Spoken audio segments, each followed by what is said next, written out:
Hi, everyone. I'm Sherry Lewin. Welcome to Book Notes.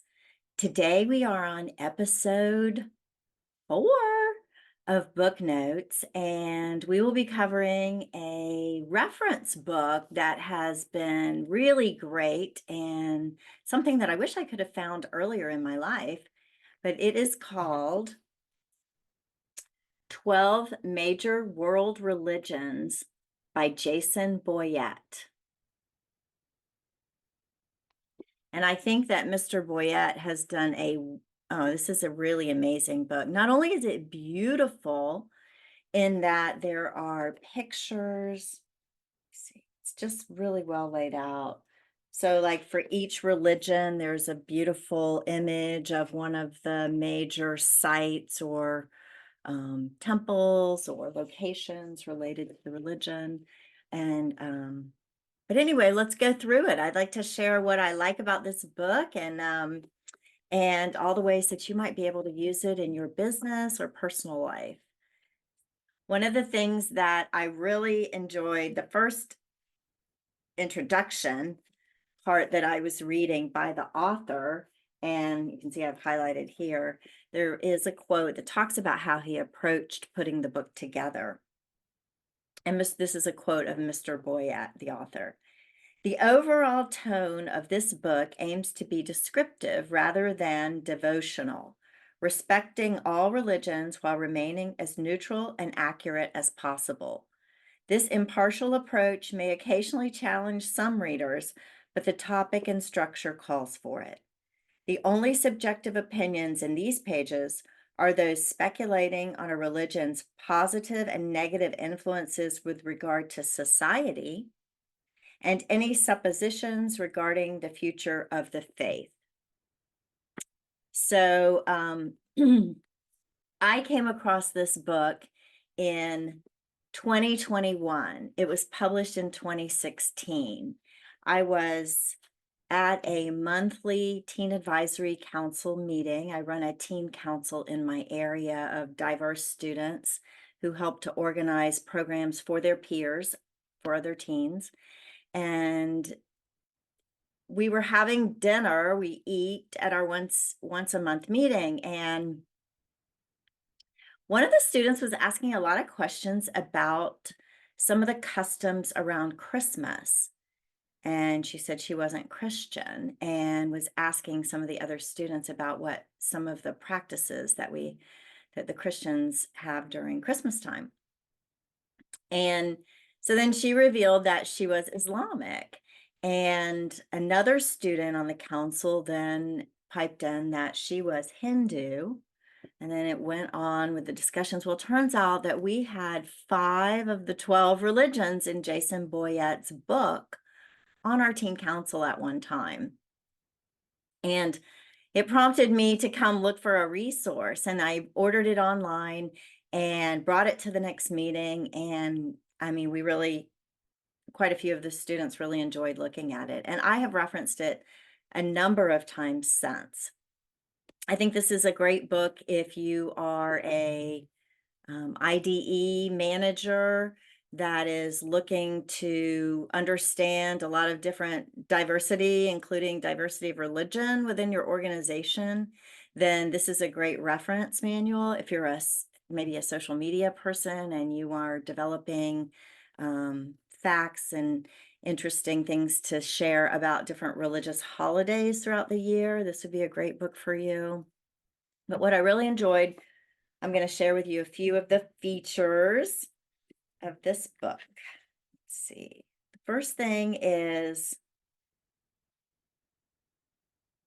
there's this really nice notes out of here chart. I'm going to try to hold it up in case you want to screenshot it, comparing the 12 major religions.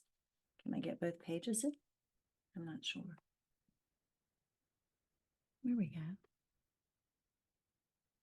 Anyway, what this chart does is, as you can see, offers the symbol, the major symbol for the religion, the percentage of the world's population, and the number of individuals practicing that religion in the world. So by percentage and by number. it talks about all the different subdivisions within that religion. So, for example, in Christianity, there's over 20,000 different churches, or sects. I don't say that well. Just in Christianity alone. And so it doesn't go into each and every one of them, but it does cover some of the major ones. The chart also talks about the primary text or scriptures that are followed or utilized by the followers of that religion and when it began. So I think it's really great. So you can kind of do a comparison. And just for some factoids that I learned, the Christianity represents almost 30% of the religions practiced in the world by individuals, and that's second to Islam. And Islam is the fastest growing of the religions in the world. Third is Hinduism, which is really interesting because while Islam and Christianity are pretty much worldwide, Hinduism, 9 out of 10, I learned this from the book, 9 out of 10 individuals practicing Hindu live in India. So it's very concentrated. What else is interesting?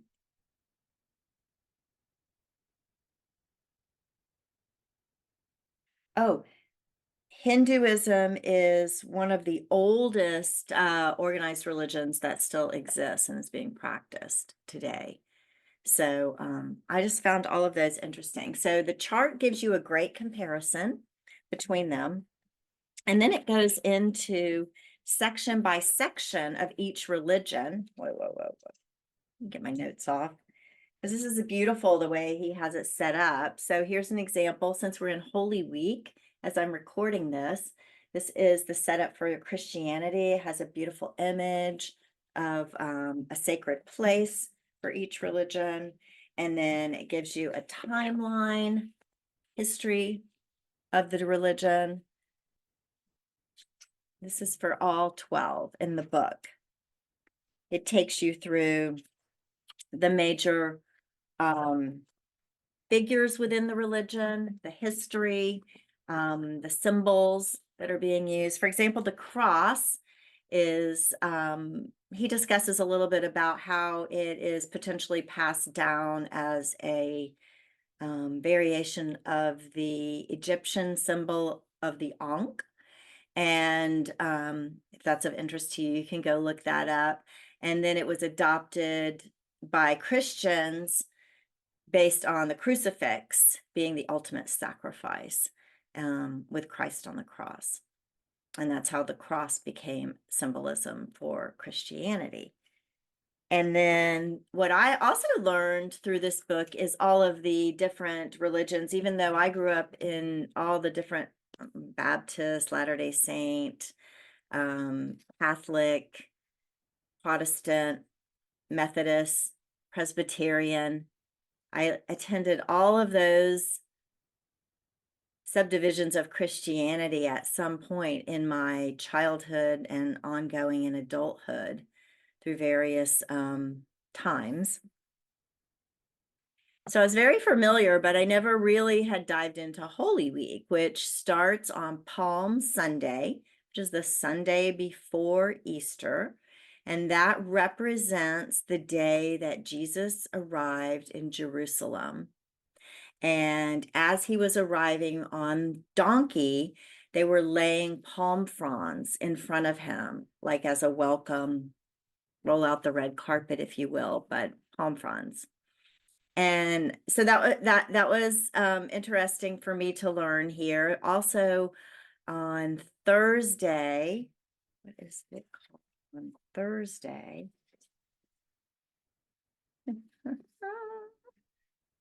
Monday, Thursday represents the Last Supper. And it is a commemoration of the Last Supper with the apostles and the ceremony of washing of the feet. which is sacred ceremony. And then Friday of Holy Week is Good Friday, and that represents the crucifixion of Jesus on the cross.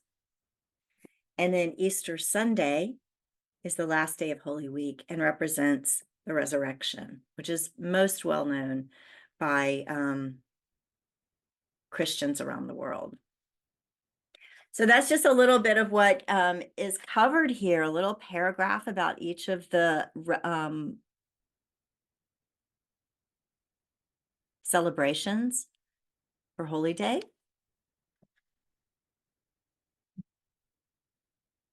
Then secondly, the second largest religion in the world, Islam. There's a really interesting discussion in here about the actual symbol that I learned a little bit about, because they don't like to represent images of Muhammad or any of the other prophets, because they believe that it would create idolatry outside of God, and God is the only, Allah is the one and only. So for a long time they had no symbol, and so you can read and hear a little bit more about how they came about having this particular symbol. Let's see if there's anything else. I think I mentioned it's the fastest growing faith. There's 5 major denominations. The largest and probably most well known is the Sunni. The text is the Quran, and they do talk a little bit about key figures in the religion, and Jesus is named as one of the prophets. His name is Isa in the Islamic religion. They believe he was divinely conceived from God, and that he was a prophet that walked this earth. So there's a lot more in common between the two religions than one might think at first glance. And this book is a great little refresher on some of the commonalities between the religions. So then you can go on section by section. There's Hinduism next. And what's interesting about Hinduism, it's the 3rd most practiced religion in the world, is that 9 out of 10 Hindus live in India, but many of the concepts and traditions of Hinduism have spread throughout the world in practical applications such as yoga and meditation in the Western world. They don't have any singular text, and they don't have any required practices. So it is really quite a flexible religion, I noticed reading through here. Anyway, I think this is a great primer for anyone who is interested in being inclusive, being well educated, or even having a dinner conversation and being able to go over and look up the answer pretty quickly. I would recommend 12 Major World Religions by Jason Boyett. It's a great one to have on your bookshelf at work or at home. All right, that's episode 4 of Book Notes. Keep knocking my stand. I look forward to seeing everyone next time. Thanks for joining me.